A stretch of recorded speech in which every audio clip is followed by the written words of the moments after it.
Ladies and gentlemen, you are now listening to the More Than a Trainer podcast with your hosts, Anthony Tamburello. What's going on, guys, and welcome to the More Than a Trainer podcast. I am your host, Anthony Tamburello. Brett Reynolds is not here today, as you guys can see. So he had an emergency going on, couldn't be here, unfortunately. But instead, we have Coach Kevin O'Brien here. He is a sports performance coach, personal trainer at Coach Tamburello Performance, the gym that I own, the one that we talk about on this show. So basically what I'm going to have Kevin do today is kind of introduce himself, let him know his story of training, and then basically what this episode is going to be about is we're going to talk about the importance of internships, mentorships, choosing paths, trying different paths. So this way, if you're a trainer who really doesn't understand or know, like, okay, what is my path? Where am I going to go here? What's going to be the best route for me to go? You know, I want to try this, I want to try that. So hopefully today we can give you a little insight. It'll be a little bit more sports performance based, but definitely if you're a personal trainer, it might be something that you can have value in as well. So with no further ado, Coach Kevin O'Brien, how you doing, big dog? Good, how are you? I'm fantastic. So give our audience a little bit about your story and how you got here to Southwest Florida, and things like that. Yeah, thanks for having me on. Of course. So I grew up just outside of Boston, 20 minutes south. Couldn't tell. Yeah. And then growing up, it's just sports were really the drive behind everything we did, like consumed so much of my childhood. Continued on into high school, 3 sports, football, baseball, and hockey. Nice. Had a great high school experience with sports, all that stuff, and then moved on to playing college football. Nice. Where'd you play college? Endicott College. Nice. Where's that? It's a small D3 school up in North Shore, Massachusetts. Okay. So moved on from high school to play there, majored in exercise science, got my degree, and then I ended up down here. Okay. So, Yeah. Kev, you know, what position did you play? I played a linebacker. Oh, okay. Defense, So you're the thumper, huh? Tried to be, yeah. Tried to be. I like that. So what made you choose exercise science? Why did you decide to go to that route? Yeah, so when I was growing up, like, you start to associate, like, sports with training, like, seeing who the best guys are, like, why they're the best, whether it's their strength or speed, like, what makes them great. And then from there, like, I started to make the connection, and I was just hooked from there, like, really started to focus on training. This is, like, high school, so Okay. really started to take it seriously once I got to high school. And then that sort of just led me on this path, learning new stuff. Nice. So when it was time to figure out what I wanted to major in, it wasn't even really Wasn't even a question for you. Yeah. You knew, like, oh, this is my path. We're gonna rip it. Yeah, I would say Okay. I've known that I wanted to do something with fitness or sports for a while now. Okay, cool. So like I said, in this episode, we're going to talk about, you know, the importance of internships, the importance of mentorships, choosing your path. So pretty much, give me your story. What did you do? So after you graduate college, you get your degree in exercise science. What's your next step? Yeah, so at Endicott, their requirements were a little bit different than most colleges. They required you to do a full semester internship before you graduated. Okay. So I did that my spring semester, my senior year. Okay. I ended up at Boston College. BC. Yeah, so I was working hands-on with their football team and their strength and conditioning staff. Okay. Now, did you get to choose to be with the football team, or it was kind of like one of those things like, hey, you're going to internship for us. You know, we have a spot open in football. That's where you're going. Yeah, so the one that I applied for and got was specifically football only. They had a different one for all the other teams, but that's what I wanted to work with football. So Fantastic. That's what I chose to do. Now, how did you like it? It was a great experience. So it started the last week of January, I believe, and ran through the first week of May. So I got a whole spring semester working hands-on. So you got to all spring ball too and stuff Yep. like that, and you got to get them all. That's pretty much their biggest lifting season, I would say, if not the summer, right? Yeah, 100%. Yeah. Cool. So I was there Monday through Saturday, 6 days. Grinding. Logging out, yeah. So What were the hours like there? What were the hours like there?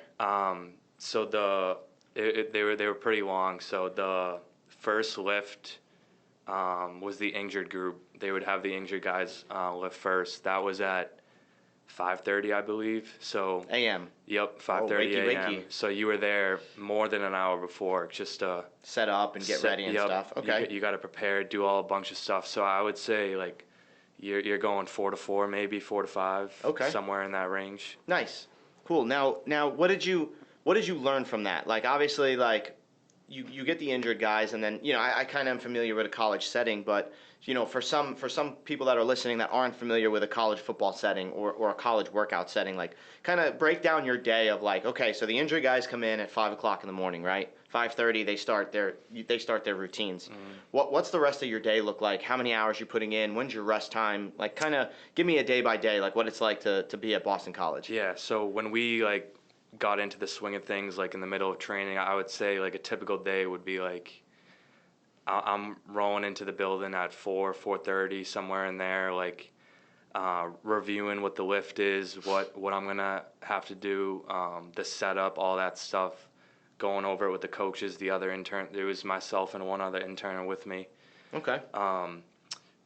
So that's all just before the first lift. So right. You got to do a lot right away. Like you're rolling right when you walk through that door. So the injured guys will come in. They'll do a modified lift, obviously working around whatever they injured. Yeah, whatever they got going on. They're trying to just keep it as close to the main lift as they can with working around that. And then from there, it's usually back to back to back, three lifting groups in a row. How many guys are in each lifting group? I'd say like 20, 30 guys. 20, 30 guys? How many coaches? Yeah. And plus interns?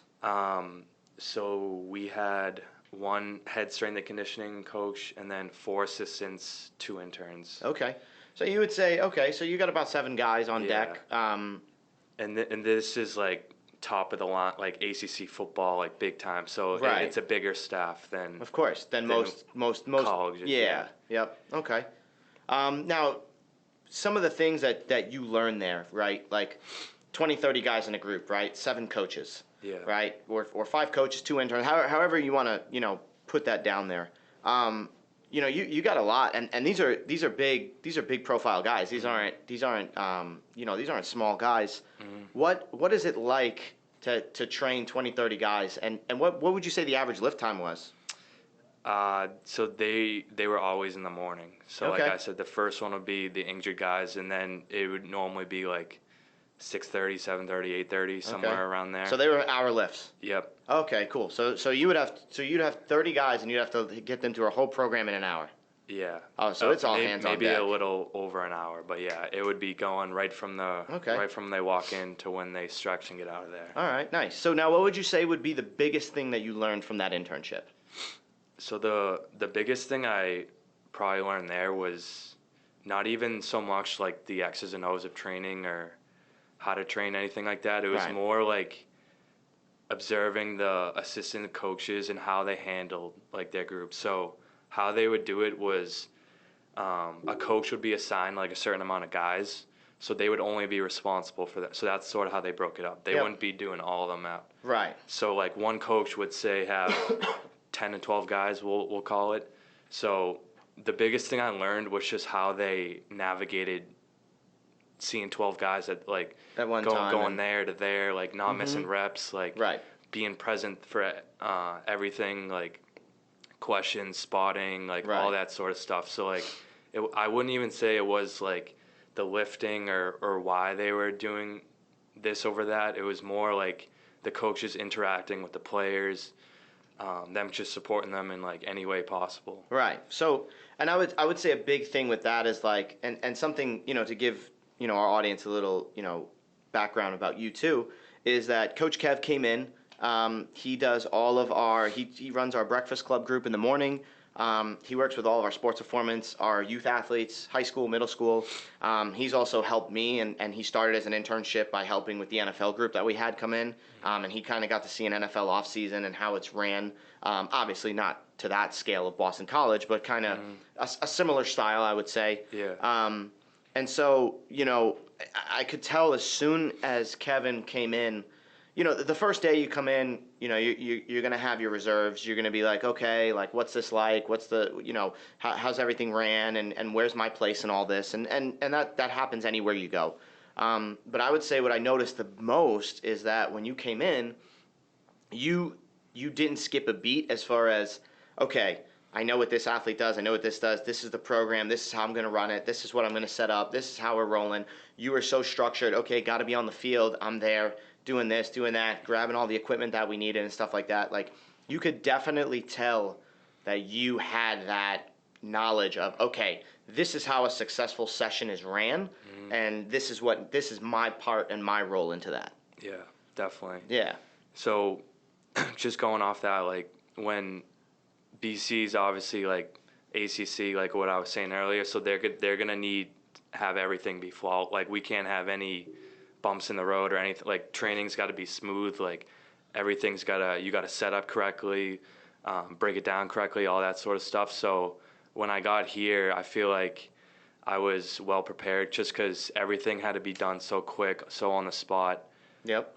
Just now, like, you didn't really have time to think. You just had to do.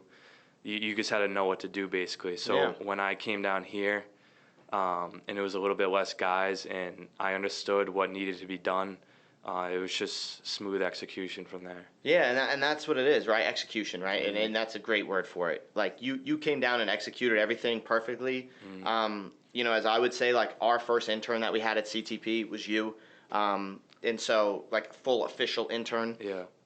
And I could just tell, like, you knew all the X's and O's. So I think, like, it's important when you're starting, like, especially for those guys and girls that want to be sports performance coaches and specifically want to work with athletes. I think the biggest thing that if you can't get into a small sector first, meaning you can't go into a facility like myself or a smaller one, like there's a bunch around the country that you could try to go to. I definitely think that the college route is definitely something you can go to. Not so much like you said about the X's and O's, more for the execution of, hey, this is how a session is supposed to be run, definitely. Right? Like, because very similar to what happens in college is what happens in the NFL, right? And what happens in college happens in the NBA. What happens in college happens in the right. It's very similar. The X's and O's are different, right? The nuts and bolts of the programs are different, but the execution is always the same. The amount of guys is usually less, but still has to be at a high level, right? Yeah. Yeah. So now, kind of tell us how did you end up here? What brought you here? Kind of talk about how you and I had those first conversations, and then we'll kind of get into the business side of it a little bit too, because we do talk business on this show. Yeah. So basically, the internship was wrapping up. I was graduating.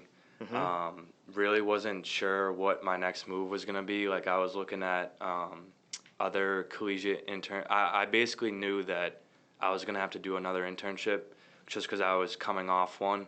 So I was mainly looking at college because that's what I wanted to do at the time. And then I had been following you for, I don't even know how long, but I guess I remember been following you for a little bit. We have that BC connection. Yeah, it was probably that. Yeah, I trained a lot of BC guys. It was probably Mike, I would imagine. But anyway, I remember it was like the last week of my internship, and then you posted something on your story saying that you were looking to hire, like, message me for more. So I was like, might as well shoot my shot, like. Right, yeah. And, I mean, that's probably not the best way to approach a job, but that's just sort of how it happened. See, I think that's the way you got to do it. Yeah. Like, personally, like, I feel like if there's anything that you want in this life, you got to shoot your shot to go and get it, right? Yeah. Like, if there's no way for you to formally go and do it, right? Like, everyone has this, like, mixed emotion about social media, Instagram, and, like, DMs and stuff like that. Like, if you have no other, like, you would have had no other way of getting in contact with me, right? No. You would have had to go through a player to ask them to talk to me, which you have to align 2-3 middlemen to try to do that. Whereas you just shoot your shot, right? Yeah, it's sort just think if you didn't shoot that shot, where would you be right now? Right? No idea. Yeah. Right, exactly. And I think, like, that's kind of a huge deal. Like, okay, so and then you and I have that conversation. We talk on Instagram a little bit. I remember that brief little conversation, and then we hopped on a call, and then kind of just explained to me. explain to our audience, like, obviously we know how that call went, but kind of explain to them how it went, and then I'll give my side as like the business owner as to like what I was impressed with and stuff like that. Yeah. So I reached out to you, responded to the story. We hopped on a call. I remember I was leaving the facility. Yep. At BC, and it was usually taking me about 35 minutes to get home, and I remember that phone call was basically the whole ride. So we kind of hit it off, I remember. Yep. And basically you were asking just who I was, what I've done, where I'm at.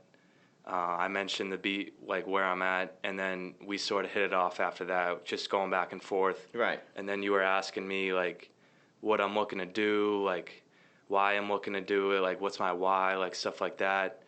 And basically that conversation opened my eyes to like the business side, like you were talking about, like how personal training's a lot different than working as a collegiate strength coach, stuff like that. So we had some of those conversations, like went over details like that. Yep. And then that sort of led to us leaving it off with we'll keep in touch for, I think like a week or two later, we got on another phone call, and the rest is history. I made it my way down here. Yep, exactly. And so I'll kind of give them a little bit of insight of like that conversation, and especially for trainers that are looking for that next step.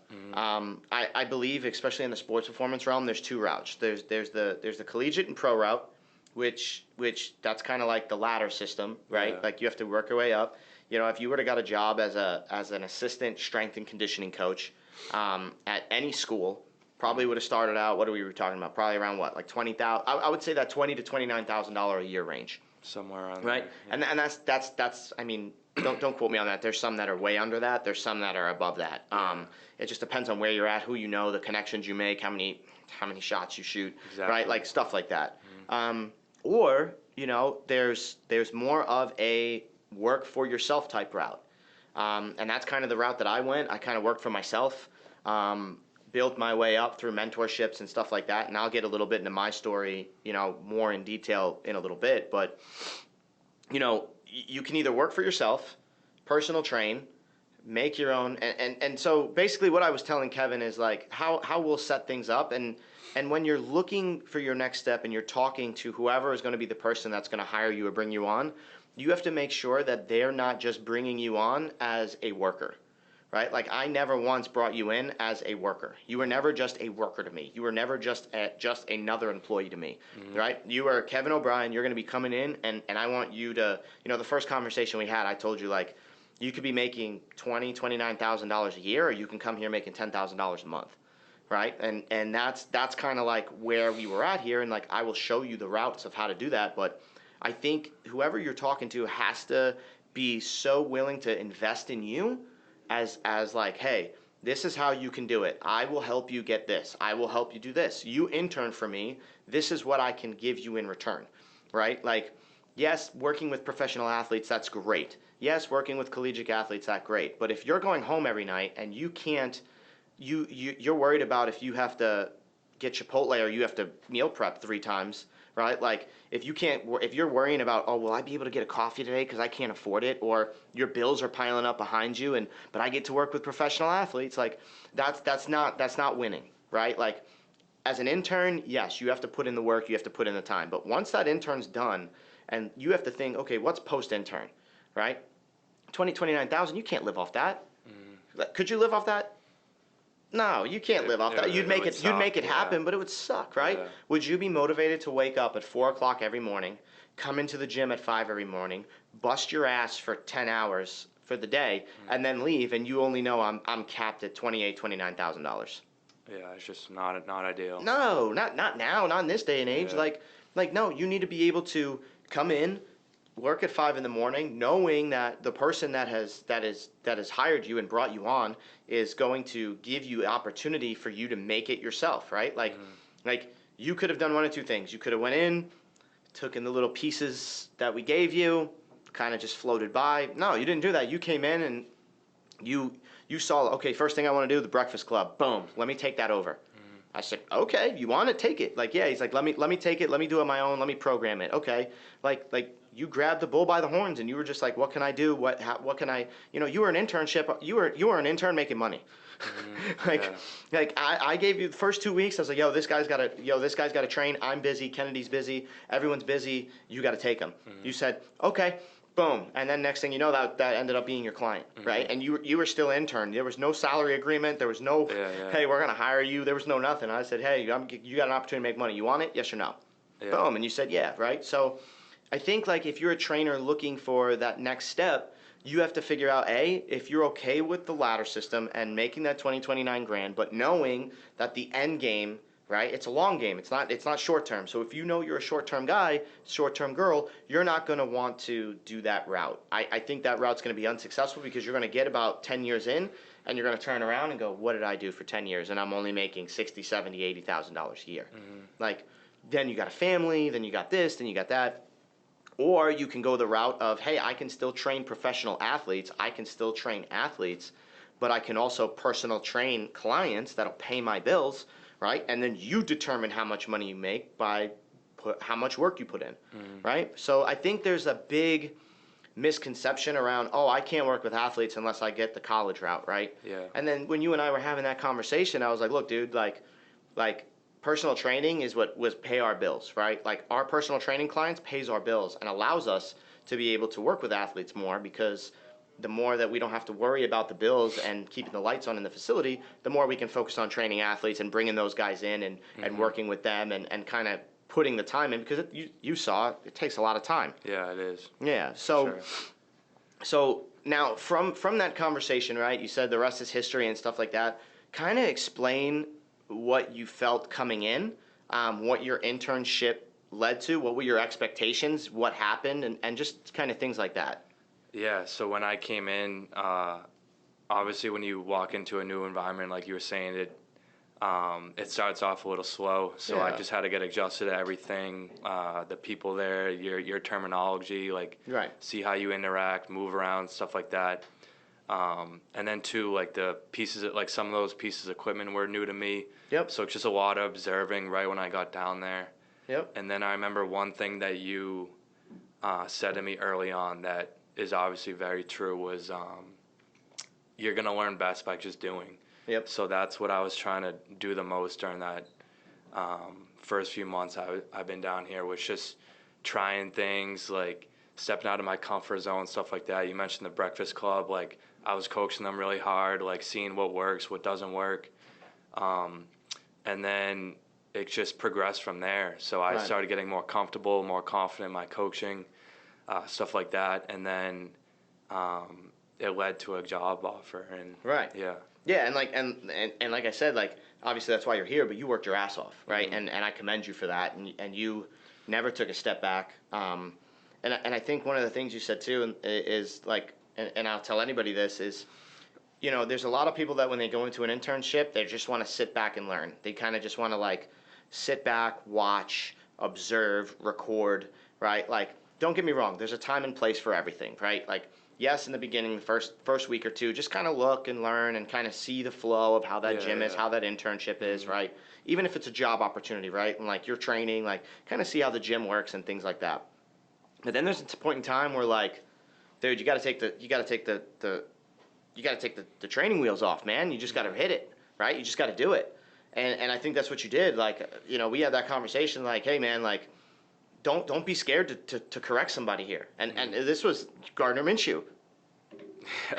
Like, don't be scared to correct him or tell him something, or if you see something that's going on, or you're behind me and you think, hey, we can do something this way or we can do something that way, like, and that's what I was impressed too, is like there was no timidness, there was no scaredness, there was okay, you had your first week, your second week, you adapted a little bit. Once you adapted and like you knew CTP was home for you and this is where your internship was going to be for the next 2 months, you were like, all right, fuck it, let's roll. Yeah. And that's what you did. And that's where I was like, okay, like, bam, like this dude gets it. This guy understands like what it's going to take in order to be successful. And that's for any trainer, right? Like any trainer that's going to be going into a new environment, like the advice I can give them is just go into it, take that first week or two, kind of see the flow of the gym, see how everything works, whether you're working with professional athletes, whether you're working with personal training clients, whether you're working in a collegiate setting, regardless of where it is, take those first 2 weeks to kind of just see how the gym flows, see how everything works, all the nuts and bolts and pieces of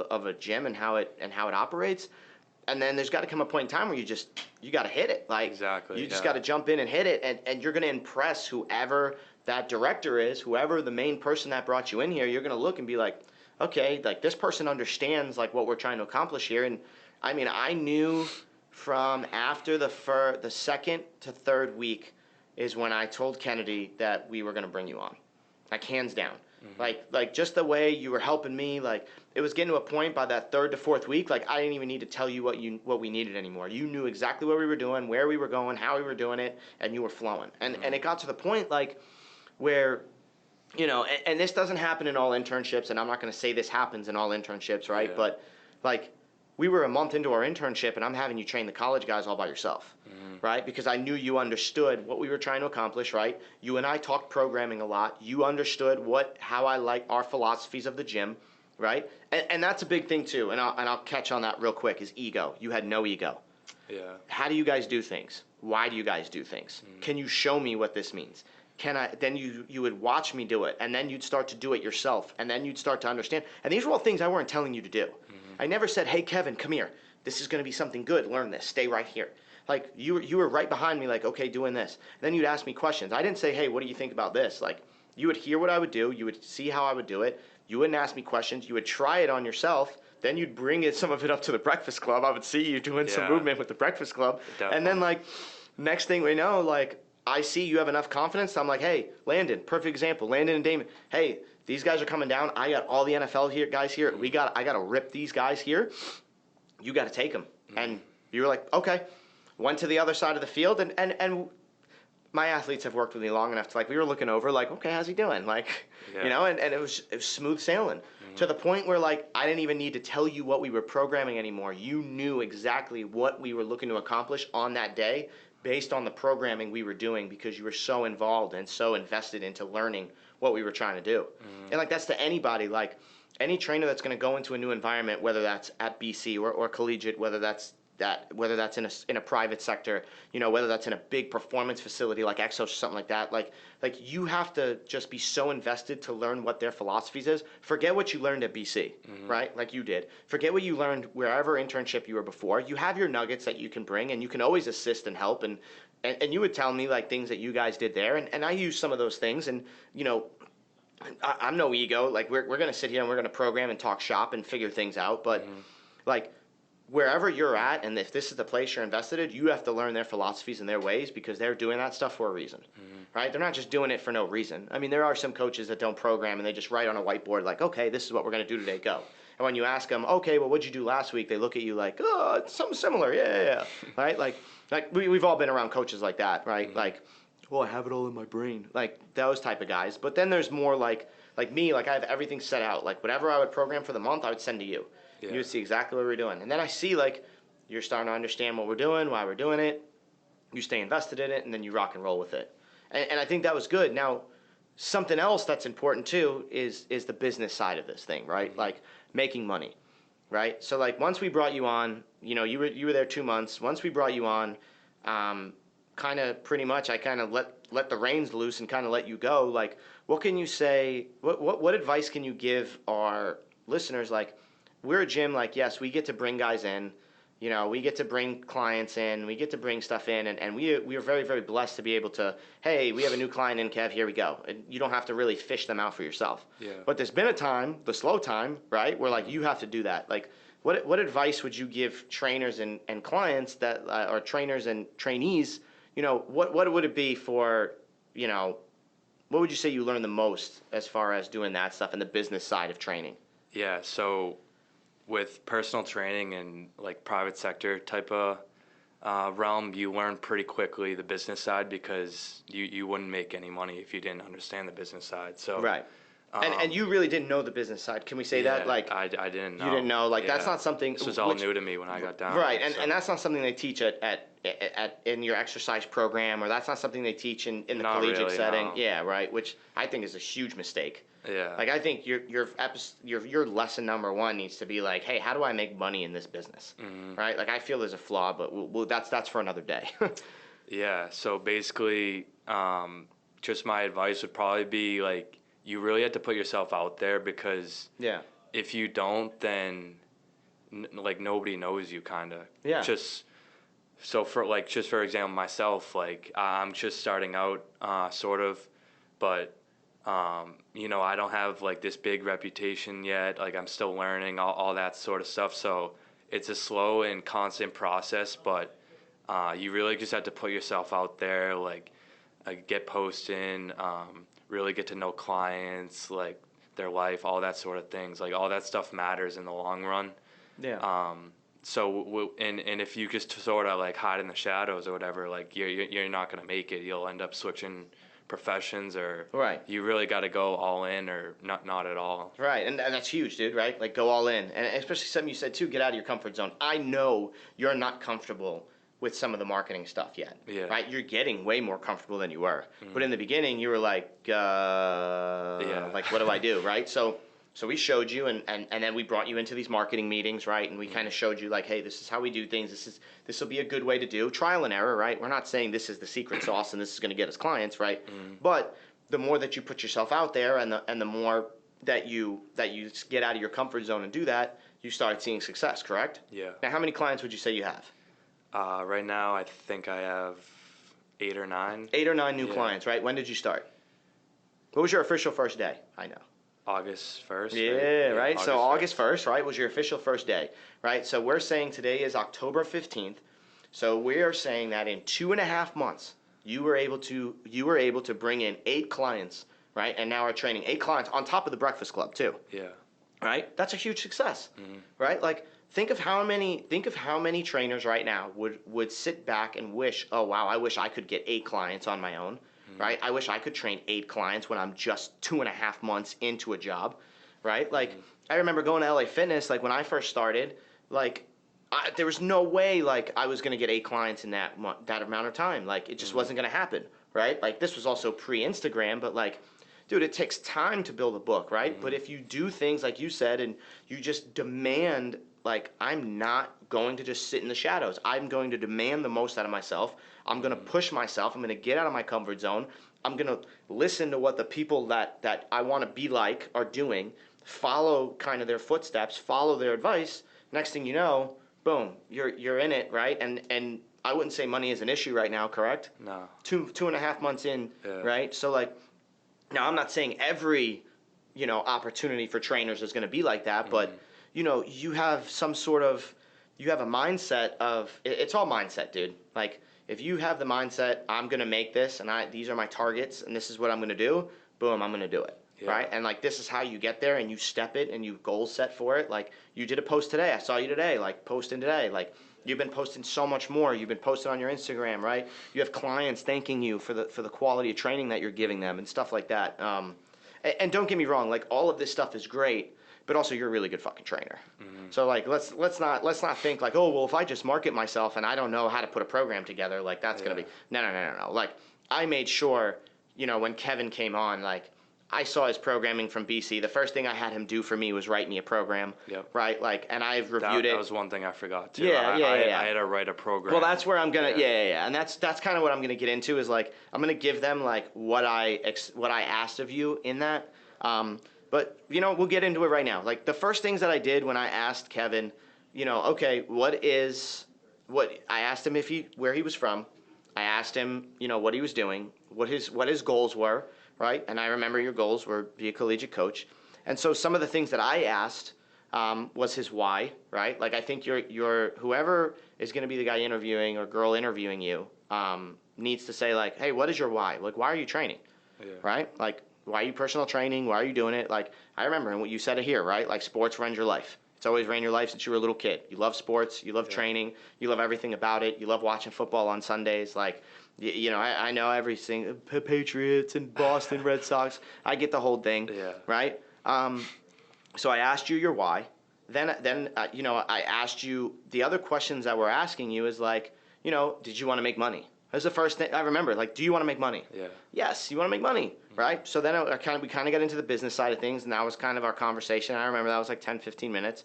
Then I kind of gave you, a little bit of a roadmap of like how things would be in our internship. What were my expectations, right, coming in? And then I do remember the last thing I said, and I say this to everybody that comes in, like, you have to program for me. Like, I have to see a 4-week progression program. And I remember it was a sports performance program for a high school kid coming in. And so you put that program together. I saw it, and I was like, okay, you know what you're doing, right? There were things that we could have changed, right? And we talked about those things. Yeah, but, like, as soon as you came into some of the things that, like, and I think that might have helped you, and I think would help trainers when they go in, too, is, like, we would talk shop a lot. Right? Like, there would be like, this is the why. Like, when I wrote Gardner's program, I showed you, okay, this is why I'm doing this. This is why I'm doing this. And also, too, you saw things change on the fly and how fast they change. Oh, yeah. Right? Like, I would have a program written up, and there would be some things, okay, we got to scratch this, scratch this, scratch this. And you would be the guy to write it on the wall. And that's something, too, is I made you write every morning what the program was on the board. Yeah. Because reading it is one thing, but then writing it out and thinking about it is another. And then when we would have to make corrections, I'd tell you, hey, scratch this, add this, scratch this, add this, so you could see what I'm thinking and why I'm doing it, right? And so I think that led to a little bit too, as to, like, now, like, your program's on point. Like, you're a great trainer. Like, I have clients come up to me all the time that are just like, you're great. Like, he knows how he's doing it. Like, compared to some of the other trainers, like, it was like, boom, this is great, this is great, this is great, this is great. Like, we just had a trainer the other day, like, wow, thank you so much for giving me Kevin, because it was such a great experience, and he's such a good trainer. And I think your communication got better, too. Yeah, 100%. Yeah. And one thing, too, that I think's helped me out a lot is that I've gotten pretty good at just, like, learning by observing. So, like, watching you, seeing how you program, and I haven't been afraid to, like, reach out to other coaches, ask why, ask questions. Like, even in school, like, I would always be asking questions, like, to the teacher. So, like, that's something that's stuck with me. Like, I'm always curious to know why this over that. And then once you start to have those conversations, talk shop with coaches, like, I think I started to just program, like, my program got better just because I got more knowledgeable on things from learning from you. You got confident, learning dude. from others, Yeah, you got confident. And it sort of all came together. And but you took the initiative. Yeah. Right? And I wasn't afraid to, like, go out there and ask you or ask somebody else. Yeah, and so, like, that's the thing, too, like, when we get into talking about these things, right? And, like, today's episode, right, we're talking about internships and, you know, how to approach your next, you know, job or opportunity that you get, right? Like, I would say, as we conclude and wrap this up, like, I would say the first thing you need to do is if you are an internee, right, you need to screen who's going to be the guy or girl that's hiring you, right? Like, you have to see what their intentions are for you, because if their intentions aren't to give you an opportunity where you can grow and learn, or give you those opportunities to ask questions or talk shop, like, you need to stay far away from it, because it's never going to be conducive for you. It just won't be, right? You have to see, like, okay, are they asking me the right questions? The whys. Are they asking me to program to see what I know? Because if they're not asking you to program to see what you know, like, if I didn't ask you to program to see if I know, and I just bring you down here and I just expect you're just gonna be a good trainer, like, I could be anybody. You could be you're gonna fail, right? And then that's setting you up for failure. So I think you need to make sure that they ask you for a program, or if they don't, like, and this is a place you really want to go to, step up and be like, hey, can I show you my programming, and what do you think of this, right? Because that's the only way you're gonna get better. Then I also think, too, like the same conversations like you and I had, like, are the same conversations you need to be having with whoever is that head person that's going to be hiring you and bringing you on. Yeah, it was, like, transparent right from our first ever phone call. Right. So it sort of That's why everything was so, like, comfortable, and it felt right because of that. Like, right from the get-go, the expectations were clear. Like, everything was just already laid out in the first 10 minutes. So. Yeah, and I only learned that from my you know, past, right? And the things that I've done and I've learned, and we'll get into it. We don't have time today, but we'll get into that episode of, like, what I've done to be successful. But, you know, and how I came up with this path. But, like, again, like, so, like, you have to screen your whoever is going to be the person that's hiring you, right? You got to make sure they're asking you about programming, right? You also have to make sure that they want you to make money, right? Because, look, everyone wants to train, and everyone wants to help people, and everyone wants to do those things. And I get it. I want to help people. I want to help, you know, my guys and girls be successful, right? I want to help my clients reach their goals and their full potential.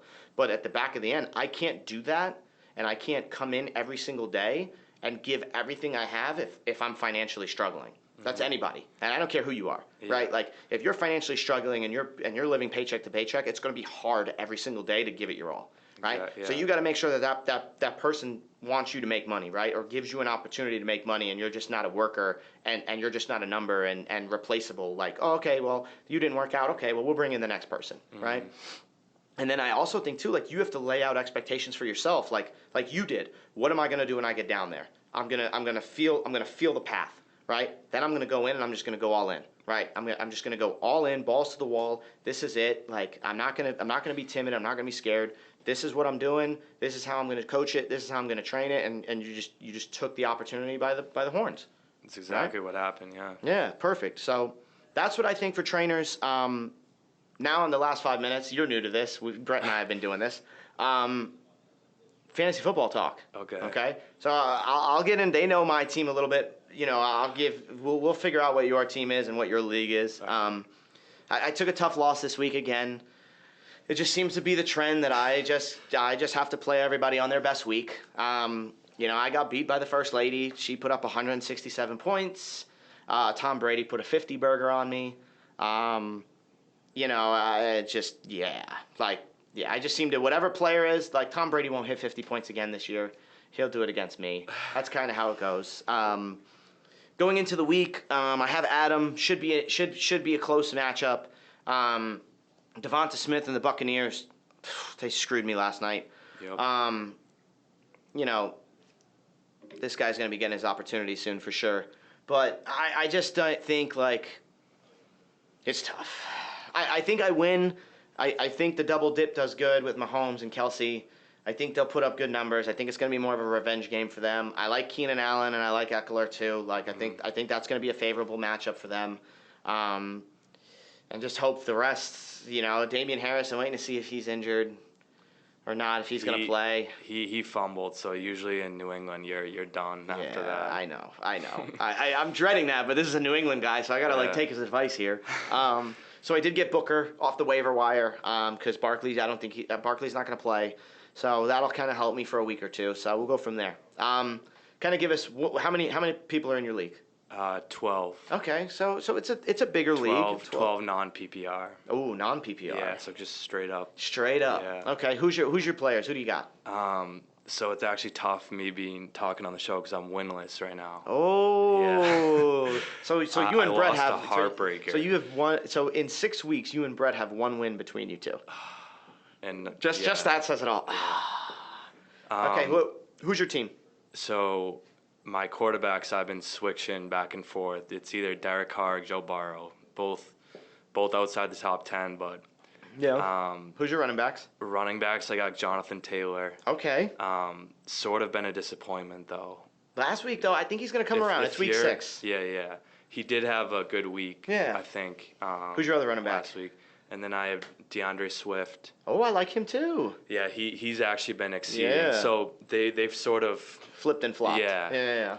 Who's your receivers? Devontae Adams. He's stud. Devontae Adams. And then my second wide receiver, I've been like ripping through like 3 of them. So it's Devontae Smith, who didn't give me anything last night. Yeah. And then Allen Robinson, him and Fields have been off, so he's been on my bench. And then Odell, but again, those are 3 tough ones, dude. Because Smith is the best go-to. I have headaches every Sunday trying to decide between those 3 because honestly, none of them are good options right now. Who's your tight end? Hunter Henry. So he's stepped it up. He stepped it up. Yeah, that's good. Him and Mac have you guys do 2 touchdowns. You guys do defense and kicker too? Buffalo. Buffalo's defense. Yep. Okay, so I gotta ask, how are you winless with that team? So what I was saying, like I dropped 133 this last weekend and lost. They had Lamar. Oh, they God. had Najee Harris, and then they had Austin Eckler. So you've been playing everybody on their best weeks. So last week is by far, I've definitely stunk it up, like my team, most of the weeks, but last week was like a heartbreak. It's just because I dropped like 133, like which is crazy for like a non-PPR league. Yeah, for sure. So yeah, I'm like really, that, I can't buy a win. So. No, you got to win this week. How's it look for you this week?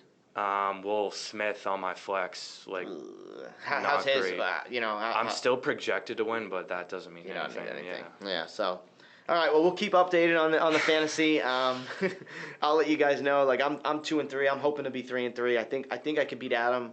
I don't like his team. I think I can win, but every time I've thought I could win, I've lost. So we'll see how it goes. But yeah, Kev, thank you for stepping in. Right, I know Brett's gonna appreciate it. The podcast's gonna appreciate it. I think we got a lot of knowledge today. Yeah. Thank you guys for listening. We are 3 episodes in.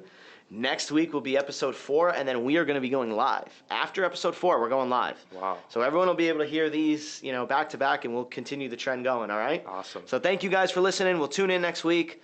See ya.